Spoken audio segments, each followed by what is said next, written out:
Olá, pessoal! Bem-vindos a mais um episódio do FLcast, o podcast do Fórum da Liberdade. Meu nome é Fernanda de Gasperim, sou associada do IEE e estou com vocês nessa temporada do podcast. Hoje vamos falar com o Gustavo Maltasti e vamos conversar com ele sobre liberdade de expressão. E o Fórum da Liberdade 2024 está se aproximando. Acontece dias 4 e 5 de abril na PUC-RS. É o maior evento de debates da América Latina e acontece anualmente em Porto Alegre desde 1988.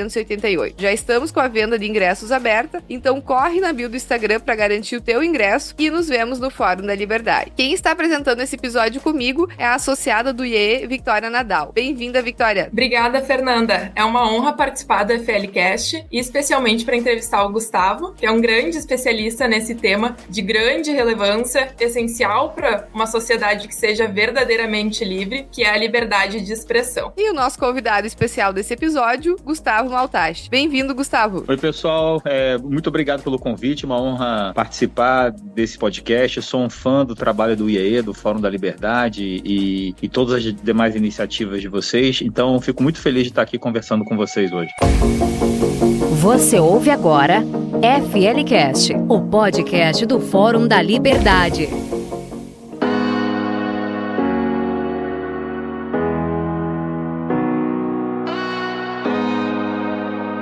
Bom, o Gustavo já esteve no Fórum da Liberdade e quem não esteve nos painéis dele, eu recomendo que depois de ouvir aqui, vá lá no YouTube do Fórum e assista os episódios dos painéis que o Gustavo esteve conosco. Ele escreveu um livro sobre liberdade de expressão, que eu pude estar no lançamento aqui em Porto Alegre no ano passado, ele veio até Porto Alegre para lançar o livro, mas o que a gente nunca ouviu por aqui é por que ele decidiu abraçar esse tema, como é que ele foi parar na liberdade de expressão. E aqui, Gustavo, a gente não lê a biografia das pessoas, porque a gente quer mesmo contar histórias, ouvir história das pessoas. Então, conta pra nossa audiência quem é o Gustavo, tua formação, carreira, experiências que tu teve ao longo da vida, que eu sei que tem umas bem curiosas aí no meio, e como é que tu chegou nesse tema que nos é tão caro hoje em dia, que é a liberdade de expressão. Cara, eu tive, assim, uma experiência de vida bem, assim, de indecisões e de ir procurando aquilo que me interessava a cada momento, né? Então, na verdade, eu sempre fui um cara de exatas, eu nunca tive um grande contato de humanas, sempre fui aquele cara mais ligado em matemática, física. Aí fui fazer um segundo grau técnico em eletrônica, fui trabalhar com programação. Na época a gente chamava programação de computador. Hoje em dia o pessoal chama de desenvolvimento de software, ou não sei, os nomes vão se gourmetizando, né, na área, em todas as áreas e na área de TI também, né, de informática também. Então eu sempre segui essa área, fui fazer engenharia. Então eu nunca tive um contato muito grande com a área de humanas. Já sei, eu gostava de ler literatura e tal, mas não era o meu tema, vamos dizer. Não era assim, não fui aquele cara que desde pequeno tive essa vocação para as humanidades. E no meio da faculdade de engenharia, eu fui me interessando pela política, em paralelo, e me interessando pela esquerda. Depois, olha, se eu não contar nessa parte agora, vocês me cobrem depois para contar de como eu deixei de ser esquerdista, que também isso é uma coisa que a gente pode... E eu fui me interessando pela política, e existe, assim, um contato meio inusitado, que eu acho que, na verdade, quando você analisa, não é tão inusitado, tá? Mas existe um contato grande entre tecnologia, entre TI, informática, principalmente na era da internet, e o pensamento político, né, a filosofia política. Isso hoje em dia você vê muito claramente até no pessoal do Bitcoin, por exemplo. Tem o pensamento libertário associado a uma tecnologia, né, que é a questão do blockchain e tal. Então, assim, esse contato, ele parece inusitado, mas é uma coisa que não começou agora com o Bitcoin, com o libertarianismo. Isso sempre existiu, esse contato, né, da tecnologia com uma visão política, assim, da sociedade. Então, eu comecei a ter esse interesse, né? Eu lembro de estar trabalhando num projeto de software e aí parar para descansar e começar a ler um texto de um anarquista. Eu gostava muito de ler os anarquistas. Já era uma coisa meio libertária, mas eu não sabia. Eram uns anarquistas mais de esquerda, né? Mas já tinha esse interesse, assim, de começar a procurar uma conexão política nas coisas. E aí eu decidi mudar de área radicalmente, assim. Aí larguei engenharia, acabei largando no meio da faculdade. Aí, enfim, aí tem várias idas e voltas nisso aí, idas e vindas nisso aí. Fui fazer direito, aí não gostei, aí eu fui fazer história, aí gostei da história, mas aí teve uma greve na faculdade que atrasou. Sabe aquelas coisas, né? E aí os anos estão passando, meus amigos já todos formados, aí você fica naquela, aí eu acabei voltando pro direito. Enfim, no final das contas, e no meio disso ainda teve uma volta pra engenharia também. Cara, eu mudei de faculdade umas 6 vezes. E aí, depois podemos falar disso também, porque assim, eu acho isso uma coisa, na época, parece meio desesperadora, principalmente pros pais, né? Que vêm os filhos indecisos assim, mas na verdade, a melhor coisa que você pode fazer é usar o tempo que você tem na juventude pra ficar testando opções e buscar a sua vocação. Eu acho que é muito melhor do que falar assim, eu vejo gente de 20 e poucos anos, 20 e poucos anos, mas agora eu já fiz isso. Mas, cara, você tem 20 e poucos anos, você pode recomeçar a sua carreira inteira. Não tem, mas eu já fiz essa faculdade, faz outra, começa de novo, se reinventa. Isso aí, eu acho que é uma preocupação, às vezes, desnecessária. Mas aí eu acabei me interessando muito por essa área de política, de filosofia política e tal também, mas também me interessei pela parte da política prática do dia a dia. E aí eu lembro até que eu fui numa reunião, quando eu comecei no direito, eu fui numa reunião do PT, Partido dos Trabalhadores. E aí foi muito interessante. Depois eu posso contar disso também, porque é a parte do que eu falei do ser de esquerda. Mas aí foi isso. Aí eu comecei a me interessar mais por essa área de humanas e tal, e basicamente comecei a ler e a estudar e a me interessar por isso com 20 e poucos anos, vamos dizer, né? E aí depois fui fazer intercâmbio, eu ganhei uma bolsa para estudar 1 ano no Japão. Eu morei 1 ano em Tóquio e eu já tinha estudado um pouco de japonês, porque eu sempre gostei de estudar línguas. E aí quando eu voltei dessa experiência no Japão, eu voltei meio que inclinado a fazer o concurso do Itamaraty, né? E aí foi quando eu fiz o concurso para diplomacia e comecei minha carreira na diplomacia. No meio de tudo isso tem várias outras coisas que eu fiz. Eu tive uma empresa própria de informática. Cara, aí não dá para entrar em todas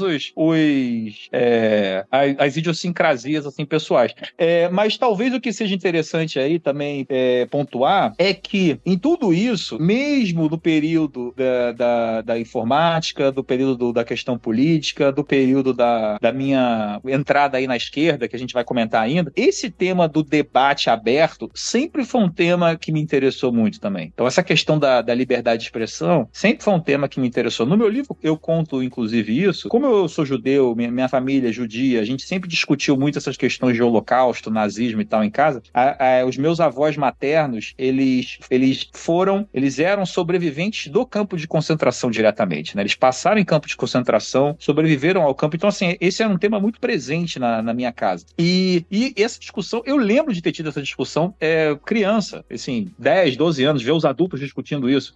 Mas pode a passeata nazista ou não pode? Alguém pode ter uma ideia antissemita ou não pode? Isso deve ser... Claro que é errado, mas deve ser proibido pelo Estado ou não? Então, esse tipo de coisa sempre teve presente na minha vida. E no caso da tecnologia, curiosamente, se vocês forem ver, por exemplo, eu comecei a estagiar na área de informática no início da internet no Brasil, né, lá em 95, 96, quando você ainda tinha as BBS. Nem sei, vocês lembram o que é BBS? Sabe o que é BBS? Enfim, era uma rede meio precursora do que seria uma rede mundial interconectada, mas que você discava para um lugar e o cara tinha lá 20, 30 modems, então ele conseguia ter 20, 30... Então é como se fosse uma mini internet que você conectava com 20, 30 pessoas ao mesmo tempo. Só que tinha sistemas de mensageria nessas BBS e depois essas BBS se conectavam com outras BBS. Então no final você conseguia expandir os seus contatos. E é muito interessante porque quando você vai ler a história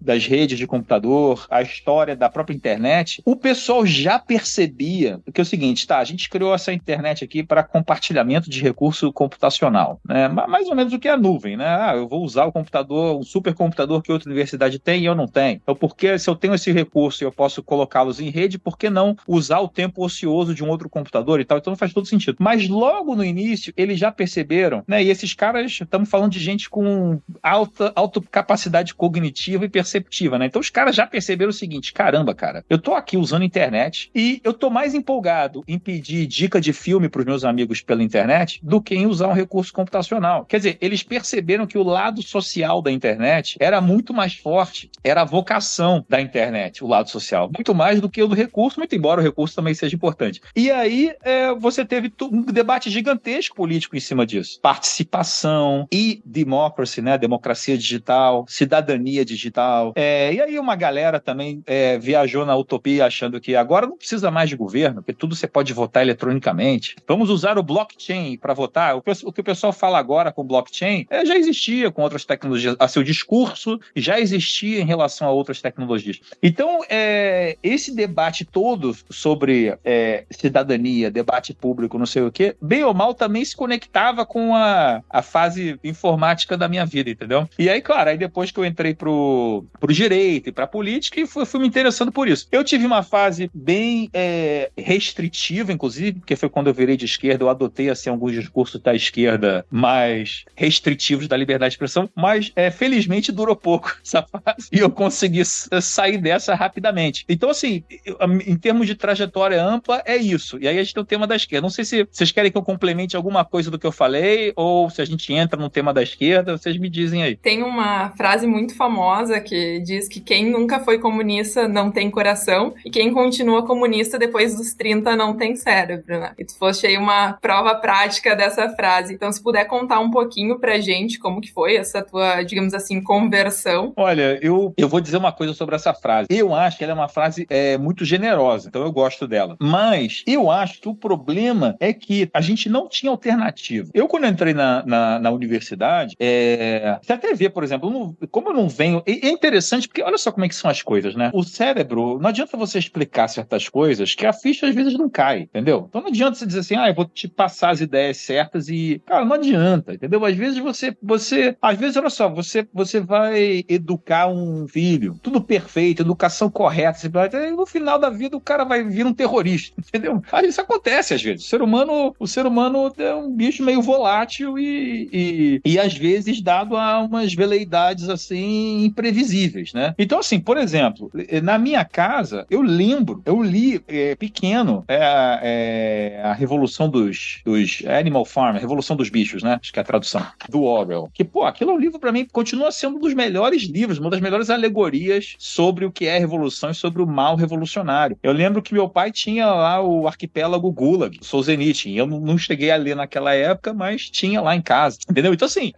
o contato com a ideia, às vezes eu até tinha, mas você fica meio que convencido, eu acho que esse é o principal motivo, pela hegemonia acachapante do negócio. Então você chega na universidade, por isso que eu digo naquela época, hoje em dia eu acho que já mudou muito, graças ao trabalho de vários grupos liberais no Brasil, né? Como o próprio IEE, como o SFL, como o IFL, não sei, você tem vários grupos aí que mudaram isso. Mas, por exemplo, na minha época, você passava, e que nem é tanto atrás assim, estamos falando que a primeira vez que eu entrei na primeira faculdade que eu fiz, eu entrei em 98, então não é também tantas décadas assim, mas quando você entrava lá, você passava 4, 5 anos numa faculdade sem ouvir nenhuma coisa positiva sobre o livre mercado, por exemplo. Normal. Esse era o mais normal do mundo. Ou você não ouviria nada, ou quando você fosse ouvir alguma coisa, você ouviria em tom negativo. E o pior, você não ouviria nem em tom negativo, dizendo assim, olha, pessoal, preciso dizer para vocês uma coisa negativa sobre o capitalismo. Porque isso implicaria que existiria uma chance de que alguém tivesse um viés positivo sobre o capitalismo. O que não era o caso. O que era dito sobre o capitalismo era dito como se já fosse uma obviedade plenamente aceita. Era dito assim, bom, gente, como vocês sabem, a opressão capitalista, ela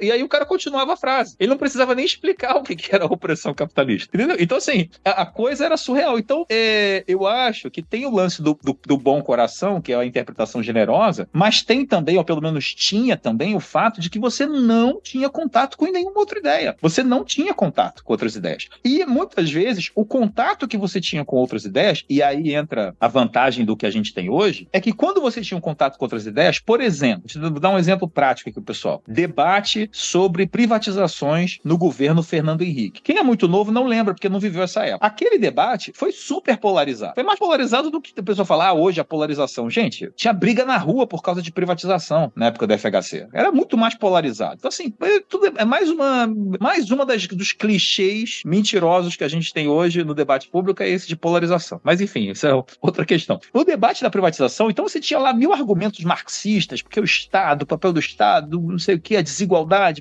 E os argumentos a favor da privatização, quando você conversava com as pessoas, eles realmente não eram tão bem feitos, não eram bem apresentados. Sabe aquilo que a gente fala hoje, às vezes, no movimento liberal, ou entre os conservadores, a gente precisa melhorar a mensagem, as explicações não são tão simples, a esquerda consegue fazer uma coisa esteticamente melhor do que... Sabe esse debate que existe muitas vezes?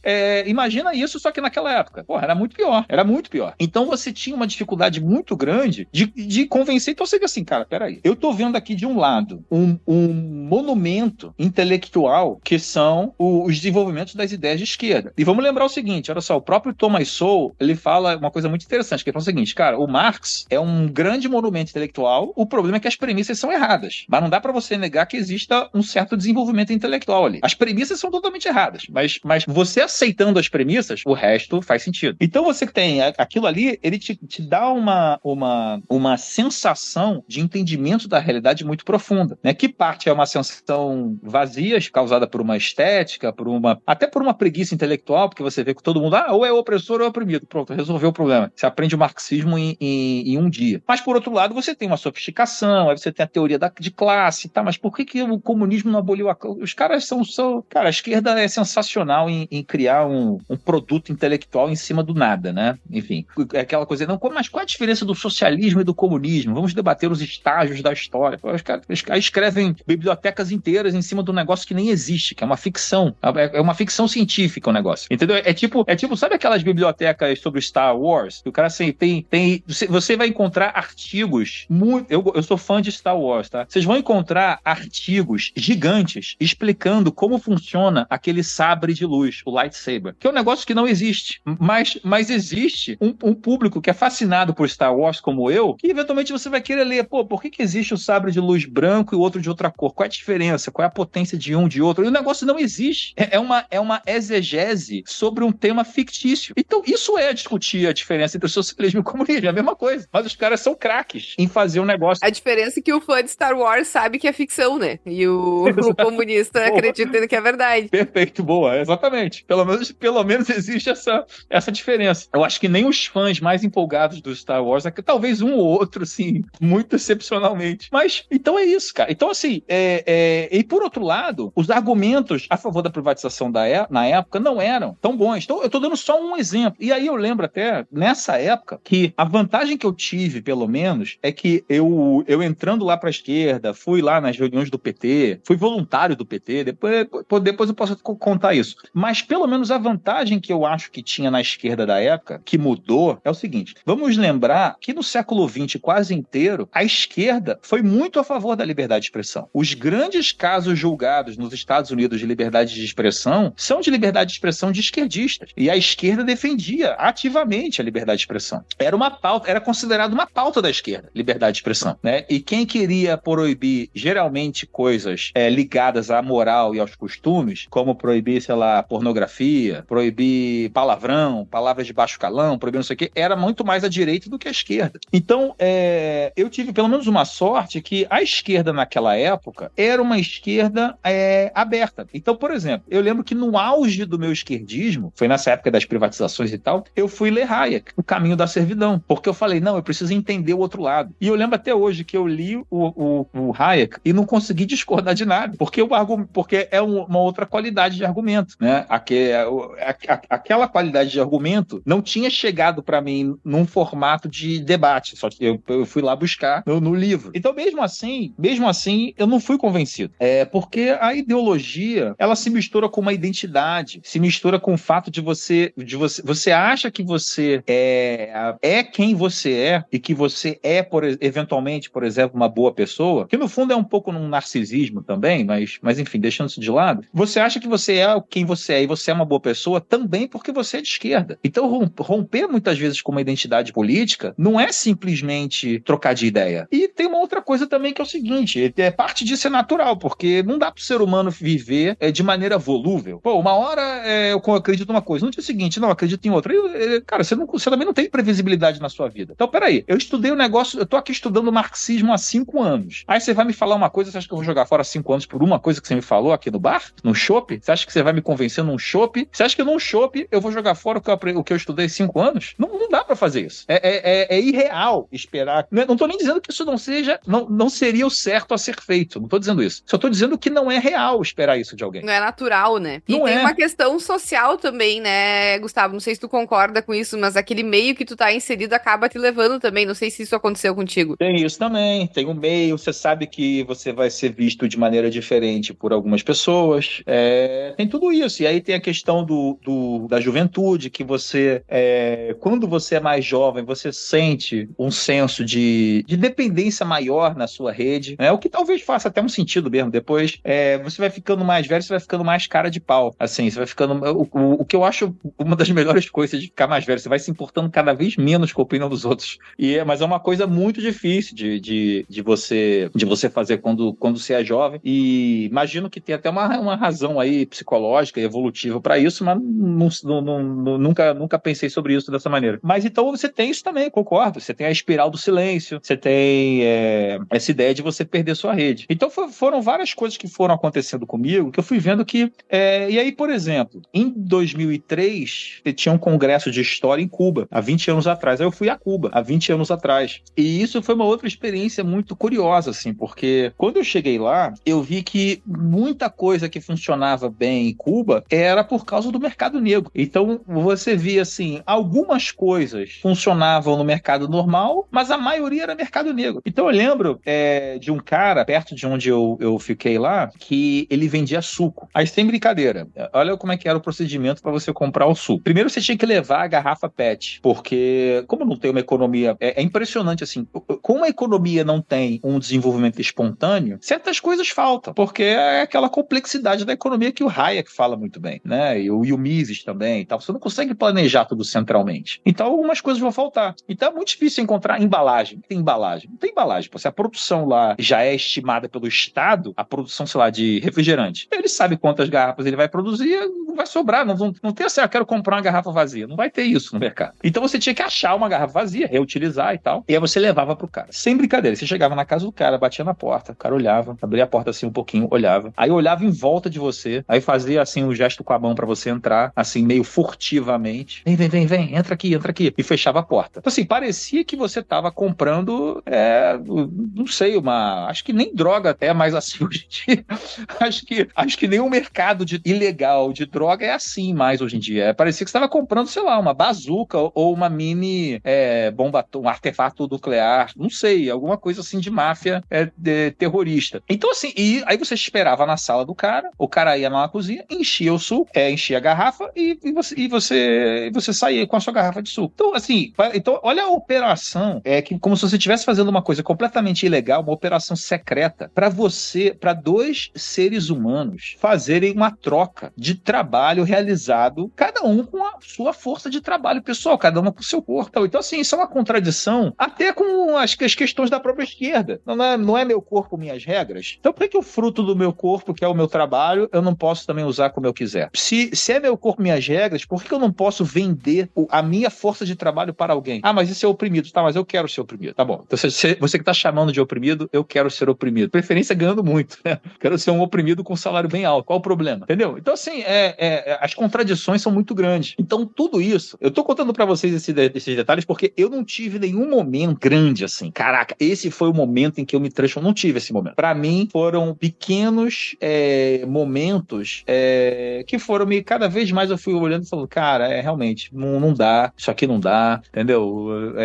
Essa solução central não funciona e tal. Aí, claro, aí depois eu fui buscando a partir do Hayek, aí o Mises, o site e muita coisa do Instituto Mises Brasil. Cara, me ajudaram pra caramba, foi uma coisa assim fenomenal mesmo. Acho que assim, o trabalho do Instituto Mises Brasil é uma coisa assim inacreditável. Eu já topei com várias pessoas assim que nem são liberais, que muitas vezes de esquerda, que falavam, não, eu li uma coisa interessante no site do Mises e tal. Então realmente assim, aí depois foi isso, foi buscando informação e tal. E aí, pegando isso que você falou também, Fernanda, de não querer largar a tribo, mas também o que eu falei antes da questão da identidade e tal, é muito interessante, porque durante muitos anos eu já não era mais de esquerda, mas eu continuava falando que eu era de esquerda. Não, olha, eu acho da esquerda tudo errado, mas eu continuo me achando de esquerda. Porque você fica com aquela... É difícil cortar esse cordão umbilical, entendeu? E aí até que chegou um momento que eu falei, não, cara, acho que realmente não deu. E chega uma hora que a própria esquerda te expulsa, aí fica fácil. Chega uma hora que você começa a ser ostracizado dentro da própria esquerda, você não concorda com nada, você tá aqui atrapalhando, entendeu? Te chamei aqui pra feijoada do PCO em homenagem ao Stalin, e você veio aqui jogar água no negócio, entendeu? Então, assim, você começa a atrapalhar os eventos. Você começa a ser o chato que critica tudo. Então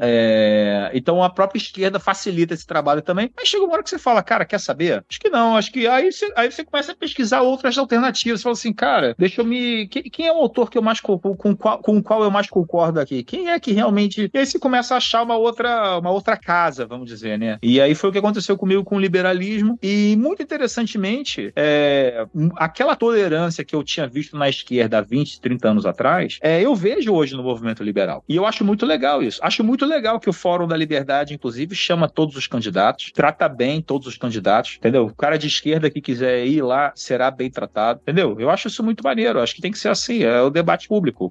O cara não necessariamente é mau porque é de esquerda ou de extrema esquerda ou de extrema direita ou de direita ou de qualquer coisa, entendeu? Não é assim que funciona. A psicologia humana não é, às vezes é simples, às vezes não é, entendeu? E muitas vezes na política não é tão simples assim. Então, eu acho que foi aí foi isso. Aí depois eu acabei descobrindo, acho que foi o Mises mesmo, e aí comecei a ler, aí descobri Thomas Sowell, aí, cara, aí foi aí começou assim a viagem sem volta, né? E o tema da liberdade de expressão foi uma coisa curiosa, porque é o seguinte, claro, é um tema que sempre esteve presente comigo e sobre o qual, assim, sempre eu refleti. Mas eu, na verdade, estava escrevendo um livro sobre a esquerda. Então, aproveitando esse meu conhecimento sobre a esquerda e falando sobre a esquerda atual, falando sobre o woke, que na verdade eu não gosto dessa descrição woke, eu acho que o que está acontecendo é uma coisa... Não sei se vai dar tempo da gente conversar sobre isso nesse podcast, mas eu acho que é uma coisa muito mais séria e grave que a esquerda está propondo. Quando você fala woke, parece que é uma moda, assim, é uma coisa de... mas galera,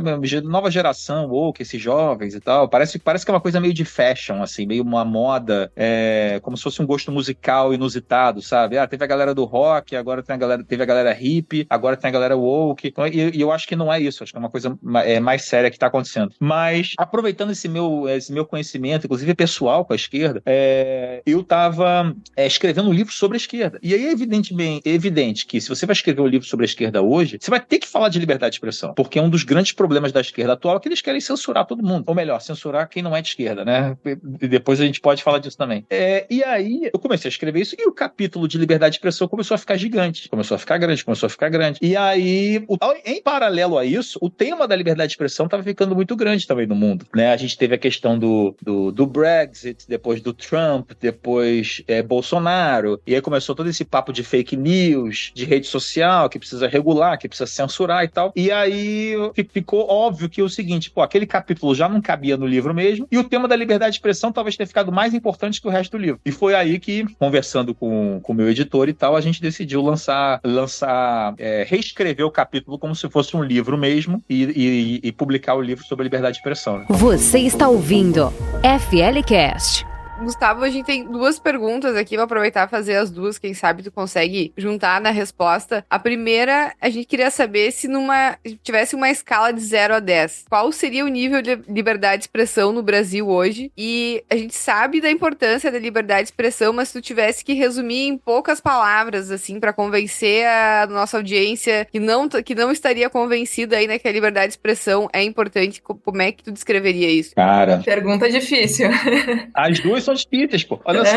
Isso parece aquelas provas, sabe? O professor dá duas perguntas. Vocês podem escolher uma, pô, mas as duas são difíceis. Não adiantou nada. Mas a primeira é o seguinte. Vamos estabelecer um critério, um critério de referência, né? Um benchmark. Pegando os Estados Unidos como benchmark, tá? Como se fosse o 10 de liberdade de expressão. Não está 10 hoje porque você tem uma cultura censória crescendo na sociedade muito por causa da esquerda. Então seria 10 por causa do institucional, mas talvez 6, sei lá, pelo lado da sociedade. Então vamos colocar a média 8, vai. No caso do Brasil, o que nós temos é o seguinte, a gente nunca teve a liberdade como os Estados Unidos, a liberdade de expressão, a visão de liberdade de expressão que os Estados Unidos têm. Aliás, quase nenhum país tem a visão tão desenvolvida quanto nos Estados Unidos. Muito embora, e eu defendo isso no livro mais pro final do livro, eu acho que a vocação do Brasil é ter uma liberdade de expressão similar à dos Estados Unidos, e não similar, por exemplo, a da Alemanha, por exemplo. Eu acho que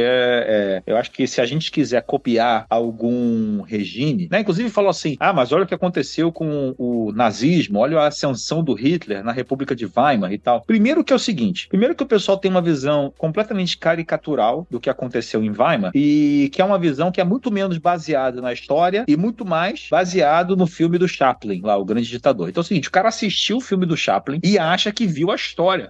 Cara, isso pra mim é uma coisa assim completamente surreal que a gente esteja vendo julgamentos e política pública relacionados, né, os julgamentos e políticas públicas relacionados à liberdade de expressão serem feitas com base numa visão tão superficial e infantil da história. Tá? E isso, ninguém precisa acreditar em mim. Pega qualquer grande historiador sobre a Segunda Guerra Mundial, sobre a República de Weimar, nenhum deles fala isso. Olha, o problema foi o excesso de liberdade de expressão. Se a gente tivesse... Não está escrito isso. Não é isso que eles falam. Mas enfim, isso é outro tema também. Mas então, no Brasil, por que não copiar o país que nunca caiu no problema do fascismo, que é os Estados Unidos? É muito mais lógico. Você vai copiar a Alemanha? Você vai copiar a Europa? Ou você vai copiar os Estados Unidos? Para mim, parece mais óbvio copiar os Estados Unidos. No mínimo, é um exemplo que você tem que levar muito a sério antes de descartar, né? Então, e o Brasil estava até caminhando para isso. Quando você vai ver diversos julgamentos do STF, né? A questão de biografias não autorizadas, questão de lei de imprensa, o debate que houve sobre lei de segurança nacional, que parecia que tudo caminhava para uma maior liberdade de expressão. Tudo mudou com o Trump, Brexit, Bolsonaro, aí é um outro debate. Então, assim, no caso do Brasil, o Brasil nunca foi muito mais do que 6 ou 7. E aí, do jeito que está hoje, eu acho que deve ter caído para uns 5. Também não está péssimo, também não acho que assim, vivemos numa ditadura, também acho que calma também. Eu acho que a gente também tem que ter cuidado com as palavras, sabe? Mas perdemos muito, assim, já não era muito e perdemos razoavelmente. E no caso da sociedade brasileira, eu daria mais ou menos por aí também uns 5, porque nós temos uma grande parte da população que acredita num debate mais livre, na minha opinião, e, no entanto, nós temos um grupo de escolarizados, né? Eu chamo de escolarizados urbanos, né? Que são as pessoas, assim, de uma condição socioeconômica que conseguiram ter, de repente, uma educação superior e vão fazer trabalhos sentados numa cadeira com um computador na frente, né? Esses são os escolarizados urbanos. Hoje, você ir para o nível superior praticamente significa uma doutrinação no progressismo. Então, hoje nós temos uma classe de escolarizados que é quem assume as posições de chefia nas empresas, no RH das empresas, na imprensa, no judiciário. Inclusive, uma vez eu estava num debate, foi acho que em Porto Alegre mesmo. Eu estava num debate e foi muito legal.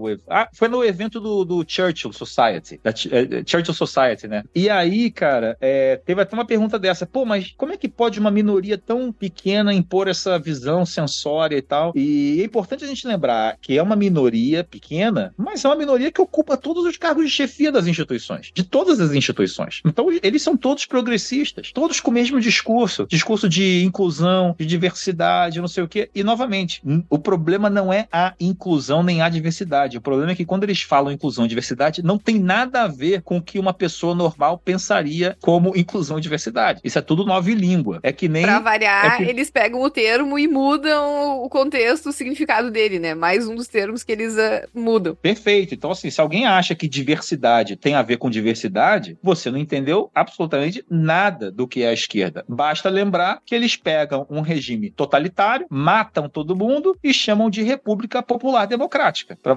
Isso aí já explica como é que é o trabalho da linguagem da esquerda. E por isso que é bom ler o próprio Revolução dos Bichos. Tem elementos de linguagem também, não precisa ser o 1984, que também é muito bom, mas o próprio Revolução dos Bichos trata disso. E então, assim, então eu diria que você tem esse problema hoje, que é uma grande população que eu entendo, gostaria de ver um país mais livre, em termos de liberdade de expressão, mas, por outro lado, uma classe que, e aí tem toda uma questão de história do Brasil e da América Latina, que é uma classe que se acha superior ao povo, tem uma verve messiânica, salvacionista, tecnocrática, de achar que vai desenvolver o país, a revelia do próprio povo, que acha que sabe o que é melhor para os outros, aquela coisa toda da personalidade autoritária, da burocracia. Então, essa classe, ela adotou esse viés mais sensório e restritivo da liberdade de expressão. Então, eu daria nota, pensando nessa decomposição de nota aí, em termos de institucional e social, vamos dizer, eu acho que o Brasil seria 5 e 5. Agora, a outra pergunta, qual que era mesmo, hein? Acho que é tão difícil que eu quis esquecer aparecer aqui. Como tu descreveria a importância da liberdade de expressão? Ah, sim. Então, tem várias explicações para isso, né? Quando você pergunta dessa forma, uma das respostas mais comuns é dizer o seguinte: cara, liberdade de expressão é o pré-requisito para todas as outras liberdades. Então, se você não tem liberdade de expressão, você não consegue argumentar e discutir sobre as outras liberdades. Você não consegue explicar para alguém por que a liberdade econômica é importante. Então, por exemplo, se você estiver num regime comunista, por exemplo, imagina que é um regime comunista em que a propriedade privada seja proibida, tá? Mas imagine que, excepcionalmente, isso nunca aconteceria, tá? É só uma hipótese fictícia. Imagine que esse regime aceitasse a liberdade de expressão. Pô, já seria uma grande vantagem. Você poderia tentar convencer os outros de que o regime da propriedade privada é melhor do que o outro regime. É claro que isso jamais aconteceria pela própria natureza do comunismo e dificilmente aconteceria também, porque é muito difícil você ter liberdade de expressão sem liberdade econômica. E você precisa ter um alcance, você precisa ter um jornal, você precisa investir dinheiro. Então, assim, dificilmente você teria essa hipótese acontecendo, tá? Mas é só para explicar como que a liberdade de expressão ela funciona como um instrumento para todas as outras liberdades. Mas eu não sei se esse é o argumento principal para a liberdade de expressão, porque alguém poderia dizer ainda o seguinte: não, tudo bem. Então, se esse é o instrumento que você quer, não, a gente pode liberar a liberdade de expressão para você discutir política pública. Mas você não precisa usar a liberdade de expressão para cometer discurso de ódio. Você não precisa usar a liberdade de expressão para ofender. Você não precisa usar a liberdade de expressão para atacar as instituições. Você percebe a manipulação possível disso? Por isso que, assim, no meu livro, cara, eu trato de quase todos os argumentos que existem a favor da liberdade de expressão, mas o principal, para mim, é realmente o da redução do risco de tirania. Esse para mim, é um argumento que eu acho que pode ser uma preferência individual, talvez cada pessoa tenha a sua preferência, mas para mim esse é o argumento que faz mais sentido. Cara, a liberdade de expressão pode ser boa, mas não necessariamente... Eu não gosto, por exemplo, do argumento do John Stuart Mill, de você, o livre mercado de ideias, porque a verdade pode prevalecer a partir do confronto com a falsidade e tal. Eu não sei se isso é verdade. Não sei, a mentira não pode ganhar. Entendeu? Não sei. É uma questão empírica. Você está fazendo uma futurologia, é uma questão empírica. Não sei se isso é correto de dizer, não.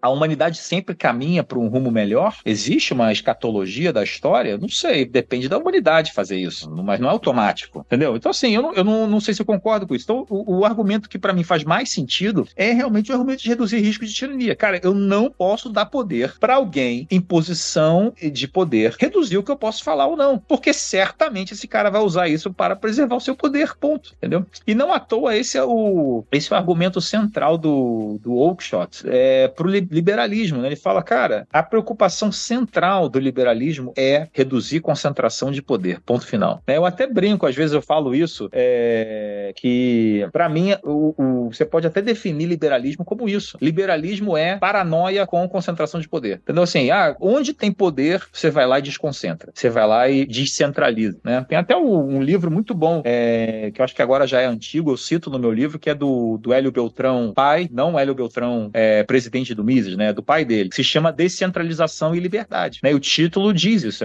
descentralização e liberdade. Você precisa descentralizar o poder, você precisa reduzir a concentração de poder para poder garantir a liberdade. Então, para mim, esse é o grande argumento da liberdade de expressão. Por que é importante? Para reduzir o risco de tirania. Você quer algum tirano mandando polícia na sua casa por causa de um post que você fez? Não. Por causa de uma mensagem no WhatsApp? Não. A gente não quer essa tirania. Então, a única maneira de não ter essa tirania é garantindo a ampla liberdade de expressão. Mas olha, com isso vai ter gente que vai falar uma coisa indesejada. Vai ter gente que vai falar coisas antissemíticas, gente que vai falar coisas racistas, gente que vai falar coisas misóginas, gente que vai atacar a democracia. Sim, é verdade. Isso não é bom. Porém, é o preço que a gente paga para reduzir o risco de tirania.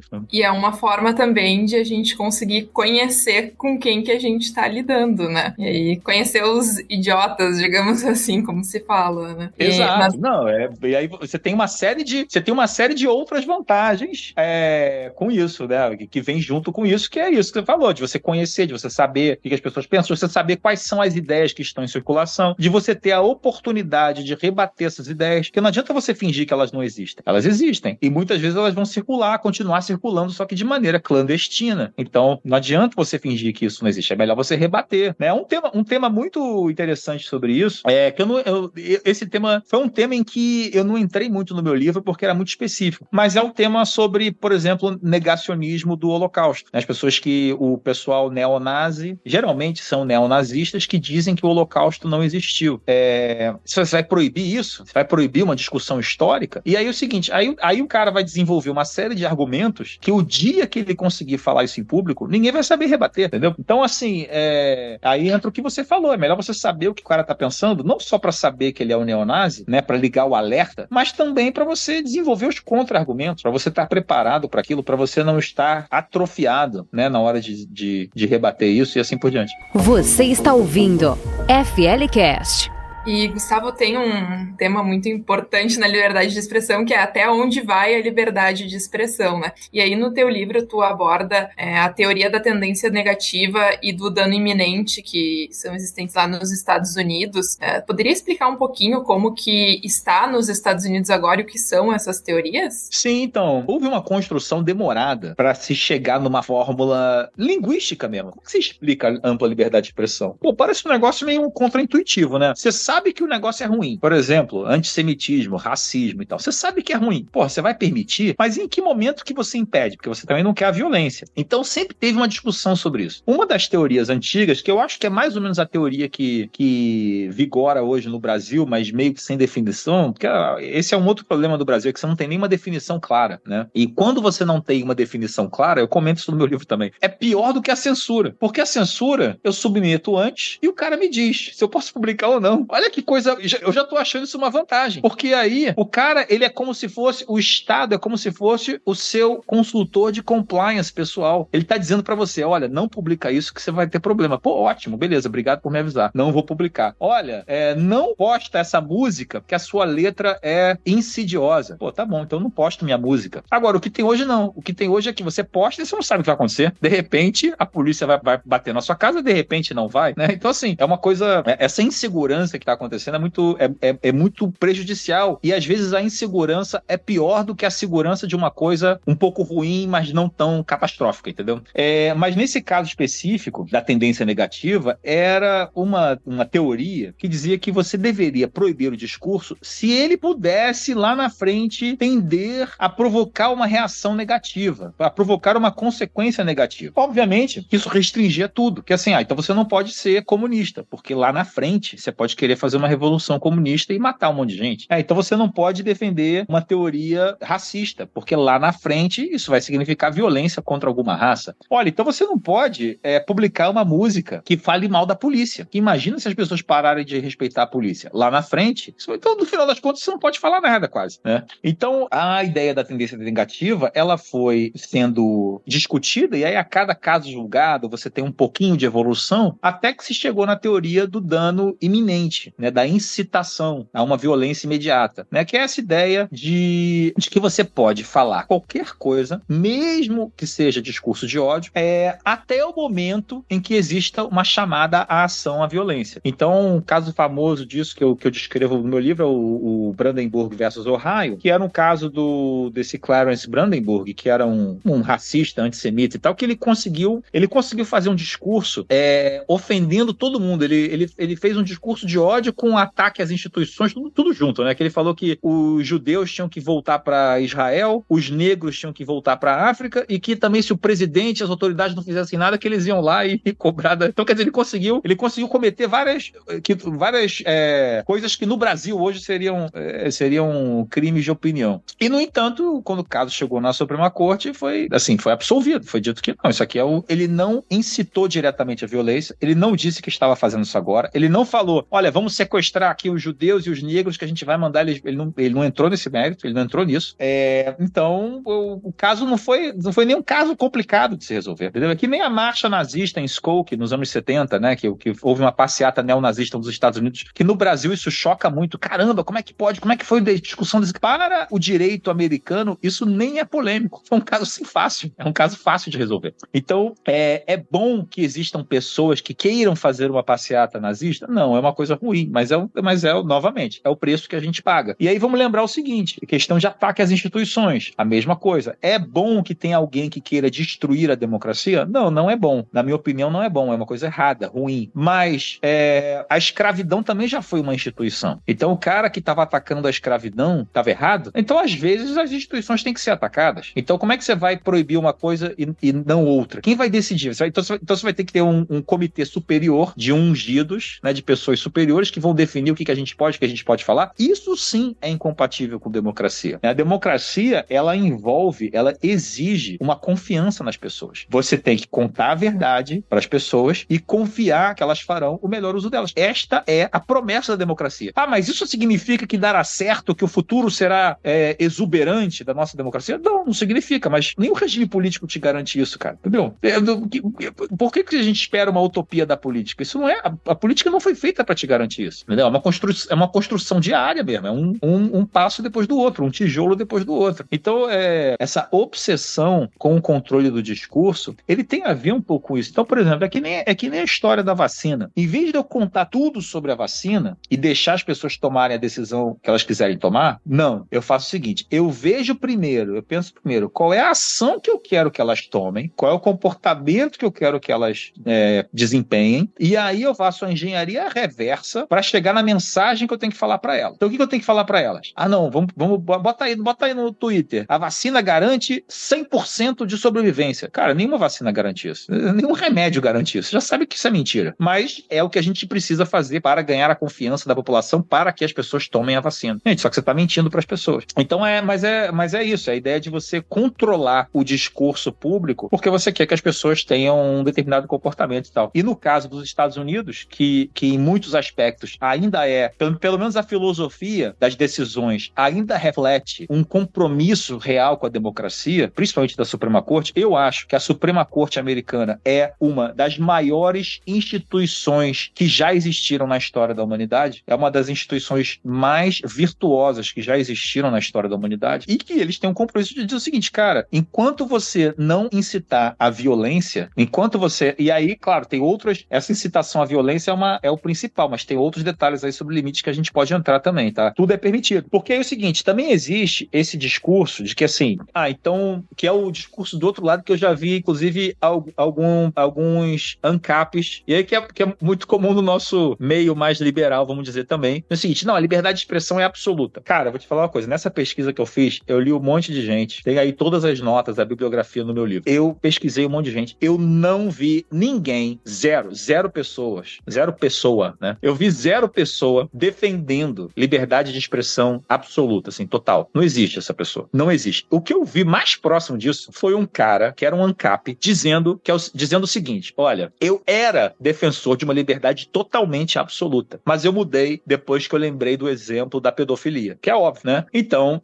é impossível. Só de você pegar assim, um exemplo mais violento, né, que seria o exemplo da pedofilia, você pode postar uma foto? Não, você não pode. Então a sua expressão é limitada, pelo menos nisso, entendeu? Então já temos alguns limites aí. Então você já tem a questão da violência, e aí você tem uma série de outras. Limite de invasão de privacidade, de difamação, eu cito no meu livro vários. Eu não fiz uma lista, eu até pensei em fazer uma lista. Se você botar numa lista, vai dar uns 20 exemplos. Porque tem outros que a gente nem lembra. Por exemplo, tem um que eu só lembrei depois que o livro estava pronto. Por exemplo, alienação parental. Pô, você não pode. Tipo assim, o casal se separa, aí um não pode falar mal do outro pro filho. Você não pode fazer isso. Isso é alienação parental. Pô, já é um limite à liberdade de expressão. Entendeu? Então, assim, você começa a ver uma série de limites relacionados à criança, né? Coisas que você não pode falar na frente de uma criança, por exemplo. Então, assim, quando você começa a pegar cada detalhezinho desses e anotar, você vê que tem um monte, né? Mas eles não entram numa discussão que envolvam amplos discursos sociais. Entendeu? Eles são sempre temas, assim, muito pontuais. Então, eles não afetam... As pessoas nem lembram, muitas vezes, dessas limitações, porque elas não afetam grandes discussões sociais, e mesmo algumas que afetariam, como, por exemplo, a difamação, no direito americano, e mais ou menos o que eu explico no livro, a liberdade de expressão, ela é maior quanto mais público for o tema e a pessoa. Então, então a difamação não ocorre com tanta frequência. Ela acontece no foro privado. E aí tudo bem, eu acho que tem que acontecer mesmo. Imagina se um restaurante começa a espalhar que o outro restaurante tem barata na cozinha, por exemplo. É muito fácil você destruir um negócio de alguém. Se a difamação fosse 100% legalizada, você destrói reputação, você destrói a vida de alguém muito facilmente. A pessoa lá levou 30 anos para construir o restaurante dela, você com uma matéria, você destrói a vida dela. Então, assim, evidentemente que existe um limite aí, mas aí nós estamos falando de uma coisa privada que não tem uma pertinência, não é um tema de pertinência pública, e a pessoa não é pública, ela é um restaurante, dono de um restaurante, a pessoa é privada ali. Então você tem todo esse controle, e você vê que é muito interessante, porque esses controles, eles são uma série de ajustes finos para preservar a liberdade de expressão. O objetivo não é limitar, o objetivo é preservar. Você fala assim, cara, aqui realmente não dá, mas, pô, olha, se a pessoa for pública, você pode. Então, por exemplo, se o cara quer criticar uma ação policial em que se matou 3 bandidos. Aí o cara vai lá e fala, pô, a polícia matou 4 bandidos. Aí o policial vai lá e fala, não, você me difamou, só morreram 3, você falou que eu matei 4, isso seria uma falsidade. Então até o trabalho jornalístico fica difícil, porque qualquer pequeno erro que você fizer, o cara pode usar contra você. Então não, você tem que ter uma abertura, inclusive, para o erro, quando o assunto é público e quando a crítica é pública. Então, assim, quando você começa a entrar nos detalhes, você vê que existem várias limitações, mas o objetivo é preservar o debate público. Muitas das preservar a liberdade no debate público. Muitas das limitações, por exemplo, tem a ver com criança, que realmente a gente entende que a criança não é um adulto, então são limitações que a gente aceita, entendeu? Ninguém se sente ofendido porque você fala assim, cara, você não pode falar sobre temas envolvendo, por exemplo, sexualidade na frente de uma criança. Ninguém se sente mal com isso, porque realmente é uma limitação culturalmente aceitável e não te impede de você falar em outros foros, né? Então, você pode falar no foro aqui de adulto, mas não de criança. Então, quando você começa a levar todos esses limites em consideração, você vê que quando se fala em ampla liberdade de expressão, ninguém está falando de liberdade absoluta. Ninguém nunca fala de liberdade absoluta. Por isso que no meu livro eu uso essa expressão, ampla liberdade de expressão, mas não absoluta. E aí você vê como que a esquerda, que é mestre em manipulação linguística e em guerra de narrativa, em framing, né, que é essa ideia de você formatar o debate de uma maneira que beneficia a sua causa política, você vê como que a esquerda faz isso muito bem, porque ela fala assim, porque a liberdade de expressão não pode ser absoluta, mas ninguém está pedindo isso. Ninguém tá então, assim, os caras começam a criar uns espantalhos, né, para justificar restrições que não tem nada a ver com o que eles estão querendo restringir, que é o seguinte, que é uma coisa a qual a gente precisa atentar e que demorou para cair essa ficha em mim, é o seguinte, a liberdade de expressão, ela raramente tem a ver com controle da informação. Ela parece que tem a ver com controle da informação, porque, claro, você está lidando com informação. Então, é claro que tem relação com informação, porque você está lidando com informação. Mas o objetivo dela não é o controle da informação. Isso é uma coisa que precisa ficar muito claro, porque é o seguinte, quando você fala assim, não, eu vou proibir negacionismo da ciência, no meio de uma pandemia e tal, você não pode negar a ciência. Tá bom, não pode negar a ciência. Só que, quando é um negacionismo que venha da esquerda, aí pode. Quando né? A própria, aliás, só um parêntese aqui, que é uma coisa que eu gosto de usar qualquer oportunidade que eu tenha para divulgar, que é o seguinte, olha a esperteza da própria esquerda, a palavra negacionismo, ela foi inventada para se referir ao negacionismo do Holocausto, né? Quando você falava assim, negacionismo, estava se falando negacionismo do Holocausto. O cara que nega as coisas de maneira contumaz, ele é um negador. Existe essa palavra no português, negador. Ele não é um negacionista. Entendeu? O cara é um negacionista da ciência. Não, ele é um negador da ciência. Mas, malandramente, eles usam a palavra negacionista porque ela tem uma conotação de movimento organizado, né? O próprio sufixo ismo passa essa impressão de que é um movimento organizado, de que é ligado a um grupo político, de que não sei. Então, por que eles não usam a palavra negador? É um negador da ciência. Não, é um negacionista da ciência, sabe? Enfim. Então, assim, é mais um ponto aí para se ficar atento. Mas nessa coisa da negação da ciência, quando é uma negação da esquerda, por exemplo, a ideia de que não existem diferenças biológicas entre homem e mulher. Isso é uma negação da ciência. Existem diferenças biológicas entre homem e mulher. Existem, inclusive, a ciência mostra que existem, inclusive, diferenças psicológicas, diferenças de personalidade entre homem e mulher. Isso é a psicologia evolutiva. Existe isso na ciência. Isso quer dizer que é 100%? Não, de repente, daqui a 5 anos vai ter um outro estudo que vai dizer outra coisa, mas se você não está querendo defender a ciência, você tem que defender a ciência. Só que é óbvio, a gente sabe que uma lei hoje que proibisse, ou um julgamento, ou um inquérito, ou o que seja, que proibisse a negação da ciência, não afetaria a esquerda. Todo mundo sabe disso, não é segredo para ninguém. Então, assim, não tem nada a ver com manter... Porque se fosse isso, se fosse o seguinte, não, olha, nós vamos constituir aqui um comitê de pessoas, de seres humanos superiores, que vão definir o que é fake news e o que não é. E eles fossem realmente preocupados com o que é fake news e o que não é, realmente preocupados com o que é negação da ciência ou o que não é, ainda assim seria péssimo, mas seria um outro problema. Não é o problema que nós temos hoje. O problema que nós temos hoje é que a censura não é para controlar a informação. A censura é para controlar grupo. Então Então, a censura... E, na verdade, esse sempre foi e provavelmente sempre será o objetivo da censura. Censura não tem nada a ver com controlar a informação, não tem nada a ver com saneamento do debate público. A censura é para controlar um grupo, é para impor a visão do seu grupo em detrimento da visão do outro grupo. Então, é isso que está acontecendo, né? E é isso que é o cerne da censura. Você está ouvindo FLCast. Bom, Gustavo, nosso tempo tá quase aqui estourando, já estourou, mas vamos continuar um pouco a conversa. E a gente por mim eu vou ficando. E aí a gente ficou muito curiosa pra saber essa tua visão do conceito woke, que não tem nada a ver com liberdade de expressão, mas a gente ficou muito curiosa pra ouvir a tua visão e pra também deixar um gostinho pra uma outra conversa mais aprofundada, mas dá uma introdução aí pra nós, como é que tu vê essa questão da cultura woke. Vamos então, é o seguinte, eu não acho que a gente precise se apegar muitas vezes tanto à palavra em si. Tá? A gente tem que, inclusive assim, uma coisa importante quando a gente está discutindo, debatendo, é sempre entender a diferença entre o debate de uma questão de fato versus o debate conceitual. Porque às vezes as pessoas estão discutindo uma coisa, é democracia, não é? É democracia, não é? Tá, mas espera, o que a gente entende por democracia? Porque de repente a gente está concordando, a gente só discorda em relação ao conceito. Então, vocês estão debatendo realmente um problema de fato ou o debate é meramente conceitual. Então, assim, eu não quero aqui me apegar demais à questão da palavrinha, não é isso, assim, qual palavra é melhor e tal. Mas a impressão que eu tenho, como eu estava falando antes, é que a palavra woke, ela dá a entender como se fosse um movimento meio sociocultural, né? Uma coisa assim, meio passageira. Como eu comentei antes, tem os hippies, agora você tem a galera woke, né? A própria forma como a gente usa a expressão, o pessoal woke e tal, o pessoal é política identitária, a expressão política identitária também é uma expressão que, assim, também não acho muito boa, sabe? Também não acho uma expressão boa, porque também dá a entender essa coisa meio que, é uma política identitária, é uma forma de fazer política, é um recorte que você fez, política identitária. O que tem de mal nisso? O que tem de errado nisso?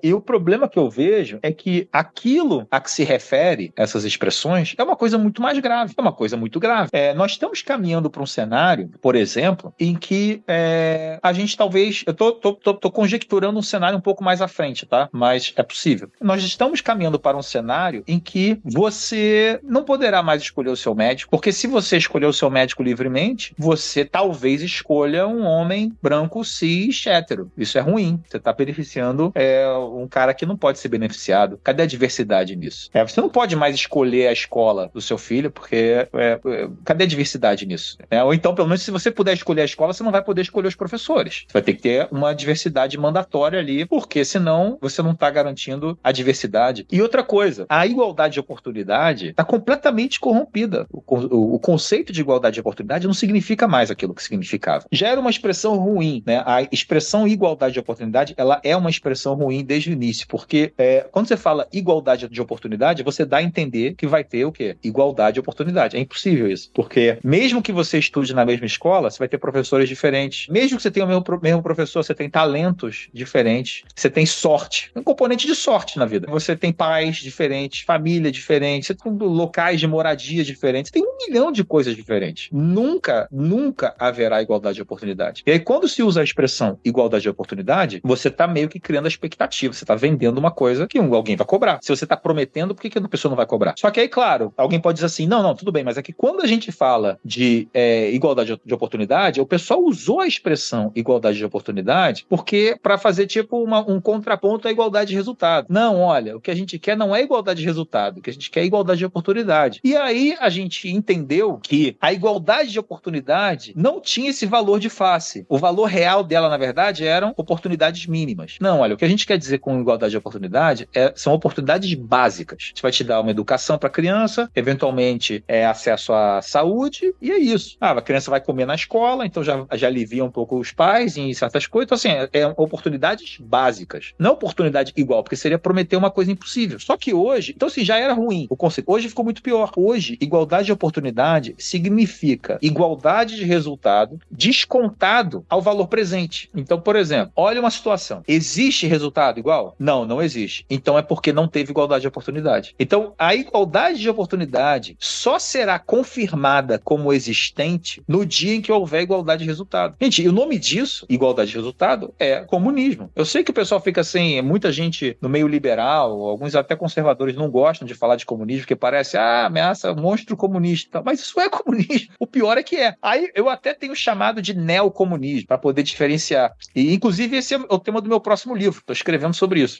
Então, eu não acho que o que está acontecendo, essa coisa da diversidade, olha só, vai chegar no momento em que você vai entrar num avião e o piloto não foi escolhido porque é um bom piloto. Ele foi escolhido porque é importante manter a diversidade. Gente, isso é uma coisa absurda. Isso é uma coisa completamente absurda. Isso não é woke. Quer dizer, isso é woke, mas a palavra woke não dá a dimensão disso. A palavra woke é ótima para a esquerda. Parece uma moda, é cabelo azul, sabe? Aí o pessoal brinca, assim, o pessoal woke, a galera do DCE e tal, entendeu? Outro exemplo, cirurgia. Eu acho que assim, um adulto faz o que quiser. O cara quer mudar de gênero, ele muda. Não tem problema nenhum com isso. Inclusive, uma vez eu comprei um debate gigante com um monte de gente do movimento liberal e conservadores e tal, porque eu falei que eu acho que se um adulto chega pra você e fala, por favor, eu prefiro ser chamada de outra coisa, eu acho que o educado a fazer é você respeitar a preferência da pessoa. Fui detonado na época do Facebook isso. E continua sendo a minha visão. Eu acho que assim, tudo tem o seu lugar e o seu tempo. Se você tá no debate público falando sobre política e transfobia e não sei o que, é uma outra coisa. Agora, se você tá ali diante de um ser humano e ele tá te pedindo uma coisa que não tenha um viés político, né? Claro, se for um debate político, você tem que analisar se não tá te manipulando. Mas se a pessoa não estiver te manipulando e for um pedido sincero, acho que você tem que... Mas tudo bem. Mas, por exemplo, hoje nós temos tratamento invasivo e às vezes cirurgia em menor de idade, de mudança de sexo. Gente, isso é uma loucura completa. Então você repara que a palavra woke, ela quase que mascara tudo isso. Política identitária. Olha só, a gente tem uma ideologia tão alucinada. Esses caras estão tão fora da realidade, eles estão tão alucinados que eles estão pegando uma mulher, uma menina de 15, 16 anos e fazendo mastectomia numa menor de idade. Olha o nível da alucinação. E aí, isso eu vou chamar de quê? Política identitária? Esse é o nome que você vai dar a esse tipo de invasão numa pessoa menor de idade? Não tem sentido essa palavra pra mim. Isso pra mim parece pegar uma ditadura totalitária e chamar de República Popular Democrática. É o mesmo erro. Entendeu? Você tá aceitando o vocabulário de eufemismo do adversário. Então, o que está acontecendo hoje, em termos de woke, quando você analisa tudo isso, diversidade, inclusão, o que isso significa, censura, cancelamento, ou você é de esquerda, ou a gente vai destruir a sua vida, cirurgia em menor de idade. Aí, se o pai é contra, se os pais são contra, eles ameaçam, eventualmente, com perda de guarda, ou com não sei o que, ou bota medo nos pais. Cara, e aí você não pode mais questionar a autoridade, porque isso é ataque às instituições. Você começa a ver, olha em volta, o cerco fechando. E aí, isso é o quê? A galera woke, olha só que engraçado. A galera woke fala estou preocupado. Olha que engraçado. Gente, isso é muito mais sério do que isso. Isso já passou isso. Já não é mais linguagem do como é que é? Do X ou do E, não sei. Já não é mais isso, né? Então, é uma coisa que eu ainda estou desenvolvendo. É o tema do meu próximo livro. Eu entro nisso, mas na verdade a grande pergunta do meu livro é por que a esquerda, por que o autoritarismo de esquerda é sempre visto como um pouquinho menos ruim que o de direita? Essa é a pergunta central. Mas aí, a partir disso, claro, eu entro no neocomunismo e tal. E aí, eventualmente pode ser até que uma coisa vire o tema central e a outra não. Aí só o futuro vai dizer. Mas eu acho que a gente tem que prestar mais atenção nisso, entendeu? É uma ameaça muito mais séria. E, novamente, isso não significa que a direita ou a não esquerda esteja enfraquecida. Porque parte do aumento da histeria e da alucinação aconteceu exatamente por um despertar e pelo contraponto. O contraponto e o despertar da não esquerda causaram um aumento da histeria da esquerda. Então, assim, isso não quer dizer que o outro lado perdeu, não tem nada a ver com o jogo político que eu tô falando, tá? Eu tô fazendo análise só da esquerda. Na análise só da esquerda, cara, a ameaça é muito mais grave do que simplesmente uma brincadeira estudantil chamada de woke, entendeu? Pro pessoal que tá ouvindo, não foi combinado isso aqui, a gente pediu pro Gustavo falar sem saber do tema do próximo livro dele, e eu falar que quando tu participou do Tapa, do podcast do Tapa, tu comentou que tava escrevendo esse livro contra toda a censura, que acho que não tinha esse título ainda, e eu fiquei muito ansiosa pra ler o livro, e agora já tô ansiosa pra ler esse segundo livro também. Ah, legal, bacana, pô, vamos ver. Assim, eu ainda tô estudando a bibliografia básica, assim, acho que ainda vai levar um tempinho pra sair, mas a gente faz aí outras conversas ao longo do caminho. Com certeza, já fica um convite pra tu voltar pro podcast aqui pra contar pra nós sobre esse novo livro. Ótimo, valeu. Você está ouvindo FL Cast. E agora, pra finalizar, Gustavo, a gente vai passar pro nosso ping-pong final com algumas respostas rápidas, às vezes não tão rápidas, que os nossos convidados nos dão. Vicky, faz a primeira pergunta aí. Bom, Gustavo, vamos lá então. A primeira pergunta. O que é expressão pra você? Cara, essa aí vai ser... Essa eu não sei se eu vou ter como responder. Eu acho que eu vou responder do jeito mais simples, eu acho. Eu acho que é um ato de comunicação. Ele pode ser ou ele pode ser uma conduta, né? Existem condutas que são comunicativas, né? Por exemplo, você tá discutindo com alguém, você sai do quarto e bate a porta. Às vezes é pior até do que um palavrão. Então, acho que eu diria isso. Uma expressão é um ato de comunicação. Legal. A gente fez um júri no IEE não faz muito tempo, faz uns 2, 3 meses, e a gente usou como base, quem fez o júri usou como base teu livro, e era sobre liberdade de expressão, e um dos debates foi o que é a expressão, né? Se é só o falar, se é o texto, se é uma arte. Então, essa resposta teria ajudado bastante o pessoal do júri esses tempos. Legal, bacana. E liberdade, Gustavo, o que significa pra ti? Liberdade significa ausência de coerção. Então, assim, isso não significa que você vai obter alguma coisa, né? Então, por exemplo, a liberdade de ir e vir significa que ninguém está impedindo você de ir e vir. Isso não significa que você vai conseguir. Você ainda precisa se levantar, você precisa ir na rua, você precisa andar, ou se você precisar usar um carro, você vai ter que comprar um carro, ou alugar um carro, ou pagar um carro. Assim, a liberdade não é aquela diferença de liberdade negativa e positiva, né? Mas para mim eu defendo muito simplesmente assim como isso. E o exemplo que eu sempre dou quando as pessoas não conseguem entender isso, porque existe um argumento da esquerda que diz que é um argumento retórico interessante, que diz assim, tá, mas se eu tenho a liberdade de ir e vir, mas eu nunca tive acesso à produção econômica, que liberdade de ir e vir que eu tenho realmente? É um sofisma isso é uma confusão do conceito de liberdade, mas é uma confusão curiosa, interessante, né?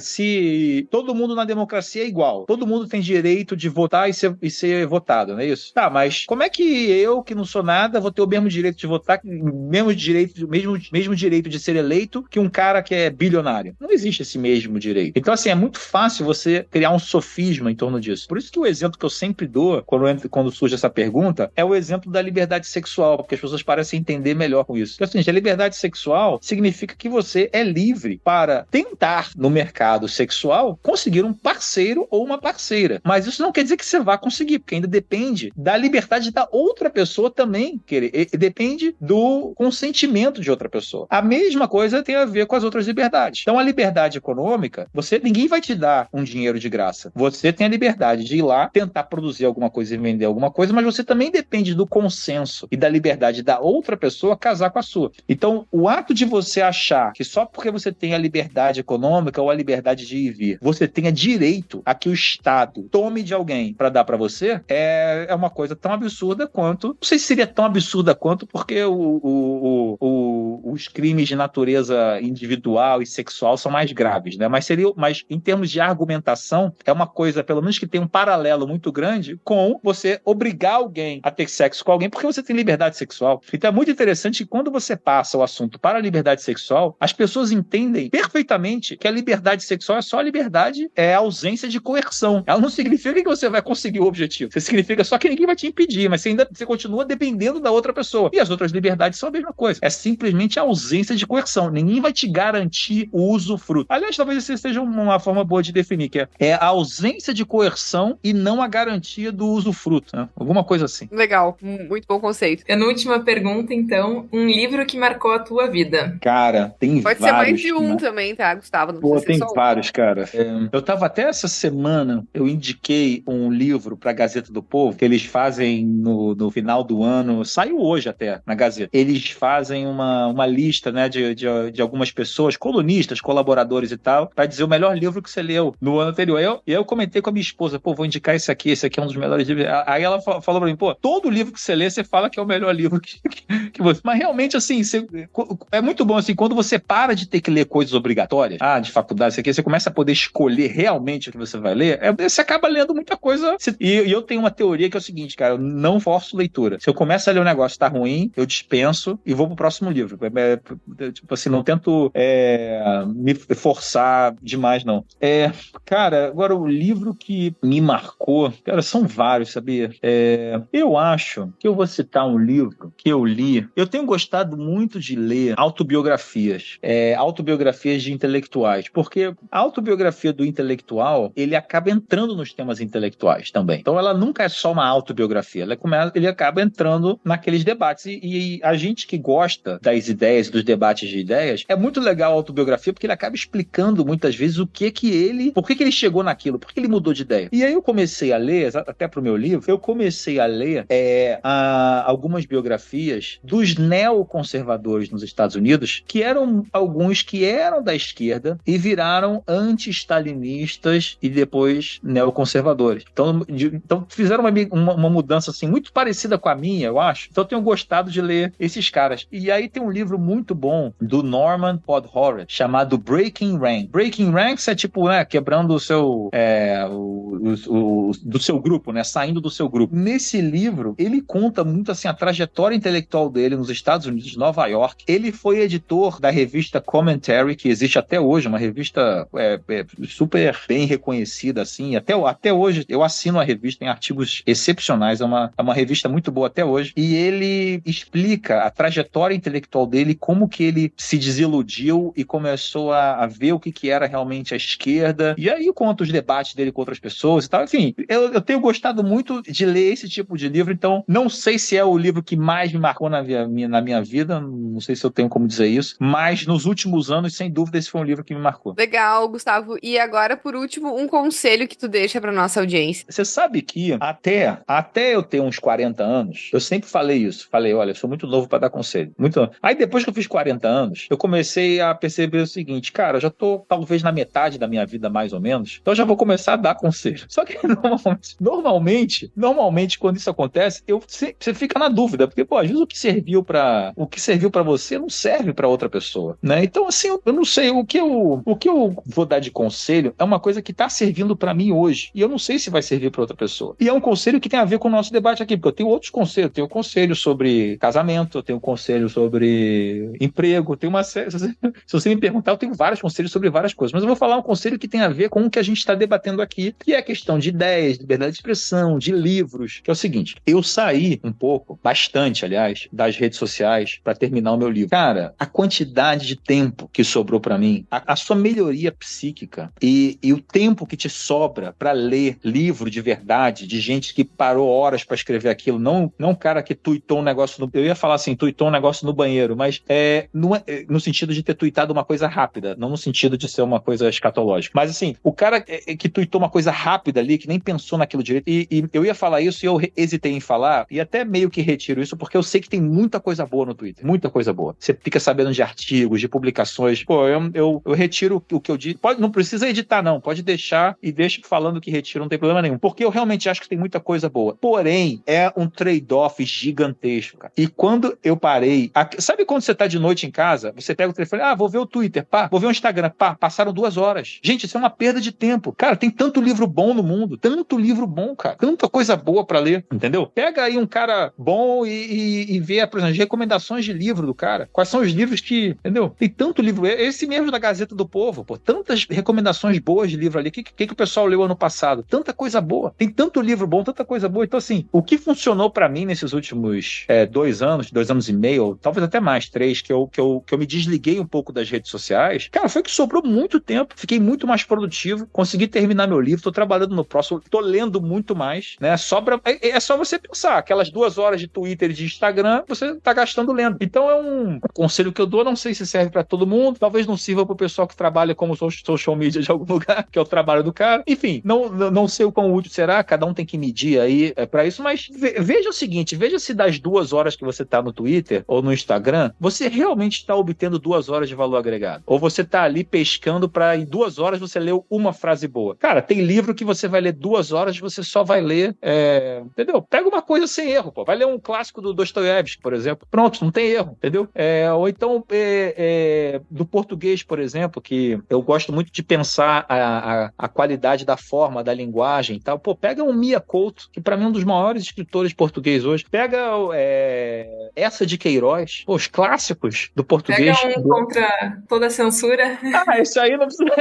Então, isso aí eu não ia nem assim, porque não precisa pegar contemporâneo. Pega os clássicos. Pegam essa de Queiroz, pô. Pega, né, todo mundo quer melhorar a sua língua, a sua capacidade de expressão escrita, por exemplo. Pô, pega um clássico, pega os clássicos de português. Mia Couto, que é recente, contemporâneo, mas para mim é um dos melhores escritores, talvez o melhor de língua portuguesa. Então, assim, tem tanta coisa boa para ler, que eu acho que esse é um conselho que eu posso dar, porque serviu para mim e tá servindo muito para mim, entendeu? Então, eu deixo isso aí, mas, enfim, novamente, eu acho que é um trade-off. Então, cada um também, eu confio que cada um vai saber escolher desse conselho o que serve e o que não serve para a vida de cada um. Muito legal, ainda mais começando o ano aqui, a gente tá gravando no começo do ano, já vai ao ar em fevereiro, mas é bom fazer essa reflexão pro ano aí. Pessoal que não consegue ler, a gente no IE é muito estimulado a ler, mas daqui a pouco quem tá ouvindo vai pensar, eu não consigo ler, e quanto tempo tu para nas redes sociais, né? Então, uma ótima reflexão pra começar o ano. Gustavo, queria te agradecer por estar aqui conosco mais uma vez. O fórum te chama e tu quase sempre atende. Se tu não atende é só porque tu não tem agenda mesmo, né? Então, agradecer por tudo, por todas as participações, tu sempre um grande parceiro, e abrir para as palavras finais da Vicky e tua também. Bom, Gustavo, agradecer, fazer coro aí a Fernanda, é sempre um aprendizado, seja lendo o teu livro, te acompanhando nas redes sociais, nas tuas palestras, e poder te entrevistar aqui foi muito bacana. Olha, eu que agradeço, sou um fã do trabalho, sou um fã do fórum, do trabalho do IEE, de tudo, e assim, eu tenho uma admiração enorme por esse trabalho. Acho que esse trabalho faz uma diferença gigantesca na vida de muita gente. Diferença que muitas vezes é intangível, você não consegue nem medir o alcance que tem, mas tem um alcance enorme. Para mim é sempre uma honra, fico sempre feliz com o convite. Às vezes demora um pouquinho pra gente achar a agenda, mas no final acaba dando certo.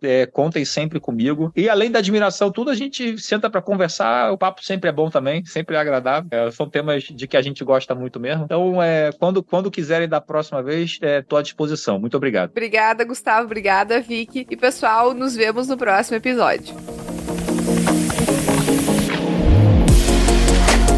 Você ouviu FLcast, o podcast do Fórum da Liberdade.